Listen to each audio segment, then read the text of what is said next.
and boys, no twins, same parents. And yes, we did grow up Mormon, not Catholic. And so as a Mormon, eventually I went on a mission. And I went to Japan, and I had to ride bikes everywhere. And missionaries, as you may have noticed, are always going around 2 by 2. So I had a Japanese companion that I rode my bike around with everywhere.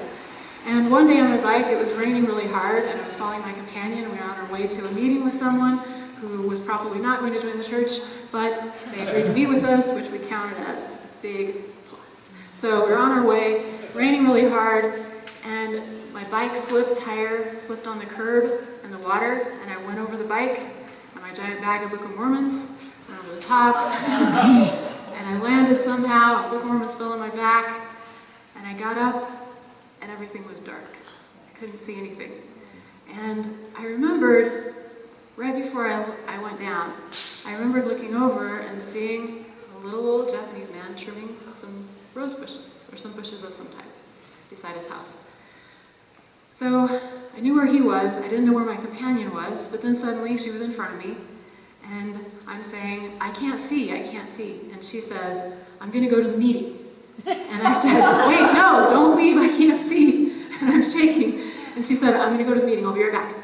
So then I was alone, and standing like this, and then someone took my hand and guided me over, and then had me sit down, and there was a stool, and it was the nice old man that had been trimming the bushes.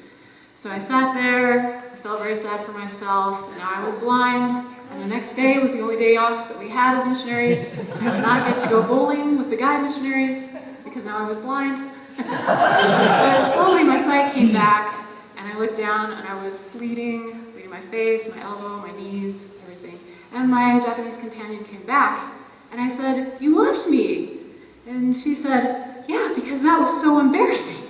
I was like, I was bleeding and I couldn't see, and she was like, but you're so big, and you were bleeding, and it was so embarrassing. And then she said, and tomorrow, when we go to our missionary meeting with all the other missionaries, do not tell them this story. Because you Americans, as soon as some embarrassing thing happens, you tell everyone. So in Japan, we do not do that. We keep it to ourselves. We never tell anyone. And so, my favorite Janis Joplin line is, freedom is just another word for nothing left to lose, right? And that's how it is. That's how we are in America. Nothing left to lose. Just go ahead and tell the embarrassing story.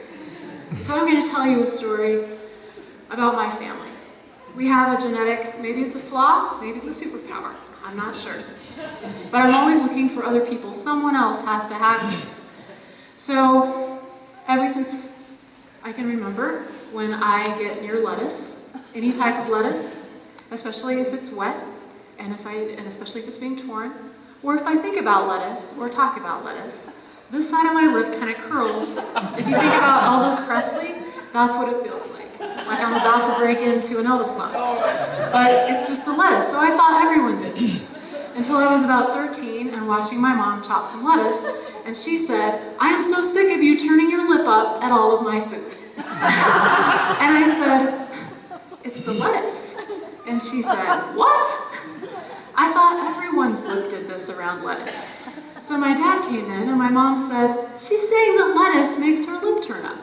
And my dad said, oh. But a week later, my dad was making a sandwich at the sink, and I looked up, and his lip was curling up. And I said, it's the lettuce, it's making your lip. He's like, it's the lettuce lip. Our whole family has it. I said, why didn't you tell Mom? He's like, I'm not going to tell your mom. So I don't know why, to this day, I haven't told my mom. My dad does say that once you get into your 50s, it lessens slightly. So with some of my family, it's cilantro. With some people, it's green apple. For most of it's lettuce. And so you can go to any family gathering of mine and just start talking about lettuce. And everyone gets very uncomfortable and very nervous. I don't know what it is. What is it? Does anyone else here have lettuce lip? This is America. You have nothing left to lose. Plus, it's no shame. Lettuce lip. You have lettuce lip? Seriously. Please.